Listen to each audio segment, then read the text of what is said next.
मणिपुर के CM N Biren Singh को इस्तीफे देने के आदेश बीजेपी हाईकमान ने दे दिए हैं। खबरें आ रही हैं कि किसी भी समय बीरेन सिंह के इस्तीफे का ऐलान हो जाएगा।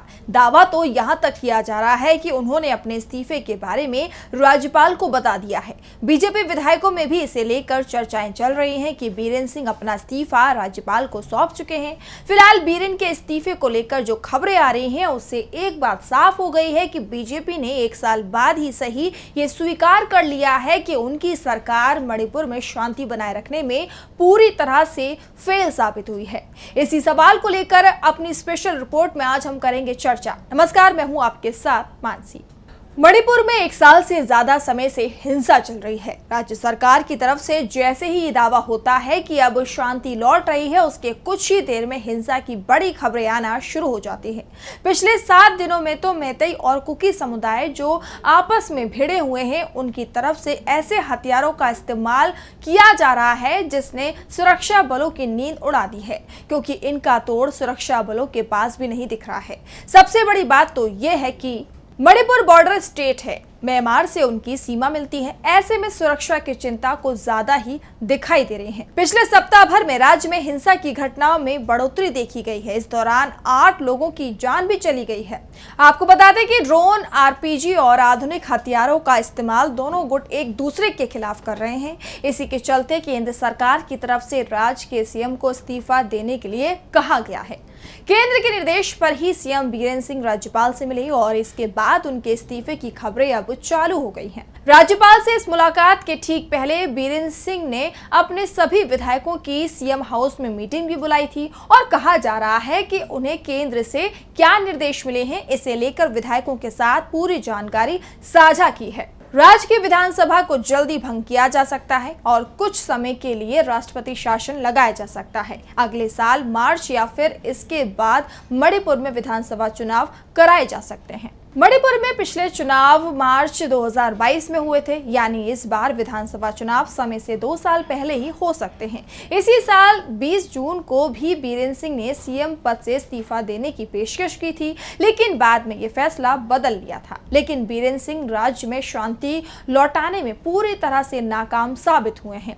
इसी के चलते हाईकमान को सख्त फैसला लेना पड़ा है, क्योंकि विपक्ष के निशाने पर जितना बीरेन सिंह है, उससे ज्यादा पीएम मोदी बने हुए हैं, जो मणिपुर में हिंसा शुरू होने के बाद अब तक नहीं गए हैं।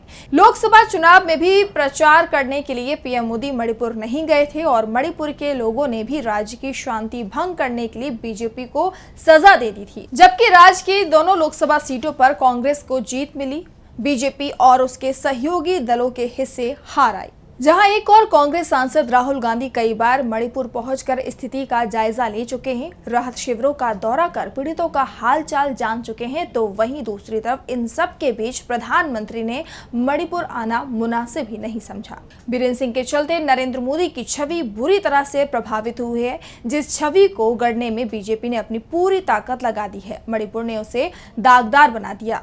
पीएम मोदी का चेहरा बचाने के लिए बीरेन सिंह पर इसका असफलता का पूरा जिम्मा डालने की तैयारी बीजेपी ने कर ली है और इसी की बानगी अब दिख रही है कि वो जल्द ही इस्तीफा दे सकते हैं। वैसे बीरेन सिंह के इस्तीफे को लेकर पहले से ही कुछ संकेत मिलना शुरू हो गए हैं। सीएम का बीमार चल रहे मुख्य सचिव को छुट्टी से तत्काल वापस बुलाना, कुकी समुदाय के संगठन द्वारा राज्य में सार्वजनिक आपातकाल की घोषणा करना, बीते 1 हफ्ते में राज्य में हिंसा का बढ़ना, राज्य में 8 लोगों की जान चली जाना। बता दें कि इसी सितंबर महीने की पहली तारीख से लगातार राज्य में हिंसा की खबरें सामने आ रही हैं। 1 सितंबर इम्फाल वेस्ट जिले के कोतरुक गांव में उग्रवादियों द्वारा पहाड़ी के ऊपरी इलाके से कोतरुक और कडंगबाग घाटी के निचले इलाकों में फायरिंग और ड्रोन से हमला, जिसमें 2 लोगों की जान चली गई जबकि 9 लोग घायल हुए। 3 सितंबर इम्फाल जिले के सेजम चिरांग गांव में उग्रवादियों का ड्रोन अटैक, घटना में 1 महिला समेत 3 घायल हुए। रिहायशी इलाके में ड्रोन से उस समय 3 हमले किए गए थे। 6 सितंबर मणिपुर विष्णुपुर जिला स्थित मोइरांग में पूर्व मुख्यमंत्री मेमरंबम कोइरेंग के घर पर हमले में 1 बुजुर्ग की जान गई जबकि 5 लोग घायल हुए। 7 सितंबर पहली घटना जिला हेडक्वार्टर से करीब 7 किलोमीटर दूर घर में घुसकर उग्रवादियों ने सोते हुए बुजुर्ग की जान ले ली। दूसरी घटना कुकी और मैतेई लोगों के बीच झड़प में 4 लोगों की जान चली गई। मणिपुर में जारी हिंसा के लगभग 1 साल से अधिक का वक्त हो चुका है, लेकिन हालात जस के तस बने हुए हैं। बता दें कि पिछले साल यानी 3 मई 2023 से मणिपुर अशांति की चपेट में है। पिछले साल से राज्य के कुकी और मैतेई समुदाय के बीच आरक्षण को लेकर विवाद थमने का नाम नहीं ले रहा है। आंकड़ों की माने तो 3 मई 2023 से अब तक राज्य में करीब 226 लोगों की जान गई है, जबकि 1100 से ज्यादा लोग घायल हुए हैं, तो वहीं 65,000 से ज्यादा अपना घर तक छोड़ चुके हैं।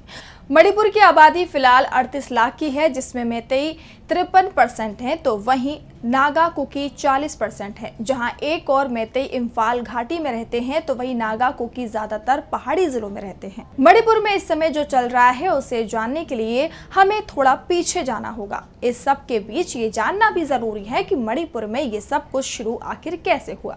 दरअसल मैतेई समुदाय की मांग है कि उन्हें भी अनुसूचित जनजाति का दर्जा दिया जाए। समुदाय ने इसके लिए मणिपुर हाई कोर्ट में याचिका भी लगाई। समुदाय की दलील थी कि 1949 में मणिपुर का भारत में विलय हुआ था, उससे पहले उन्हें जनजाति का ही दर्जा मिला हुआ था। इसके बाद हाई कोर्ट ने राज्य सरकार से सिफारिश की कि मैतेई को अनुसूचित जनजाति यानी एसटी में शामिल किया जाए। वहीं नागा कुकी मैतेई समुदाय को आरक्षण देने के विरोध में है। उनका कहना है कि राज्य की 60 में से 40 विधानसभा सीट पहले से ही मैतेई बहुल इम्फाल घाटी में है। ऐसे में एसटी वर्ग में मैतेई को आरक्षण मिलने से उनके अधिकारों का बंटवारा होगा। वहीं राज्य के सियासी समीकरण की बात करें तो मणिपुर के 60 में से 40 विधायक मैतेई और 20 विधायक नागा कुकी जनजाति से हैं। बीते 1 साल से अधिक के घटनाक्रम को जानने के बाद अब एक बार फिर सितंबर 2024 में वापस आया जाए। दरअसल बीरेन्द्र सिंह पर संकट उनकी रणनीति के चलते आया है। वो केंद्र सरकार को हर बार ये आश्वासन देते रहे हैं कि जल्द ही राज्य में शांति कायम हो जाए। 6 महीने में शांति का दावा तो मीडिया के सामने कई बार वे कर चुके हैं, लेकिन 6 महीने की जगह करीब 1.5 साल हो चुका है, लेकिन मणिपुर शांत नहीं हो पा रहा है। मणिपुर में चल रही हिंसा का असर पूरे उत्तर पूर्व पर दिखाई दे रहा है। चिंता इस बात की है कि कहीं ये लड़ाई उत्तर पूर्व के दूसरे राज्यों में ना फैल जाए। विपक्ष मणिपुर के मुद्दे को लेकर पहले ही सरकार को घेर रहा था और अब बीजेपी का सहयोगी आरएसएस भी पीएम मोदी को मणिपुर के मामले में चेतावनी दे रहा है। भागवत के बयान के कुछ दिनों बाद ही मणिपुर को लेकर नया घटनाक्रम सामने आया है। सवाल ये हो रहे हैं कि मणिपुर को नया सीएम मिलेगा या फिर विधानसभा भंग होगी।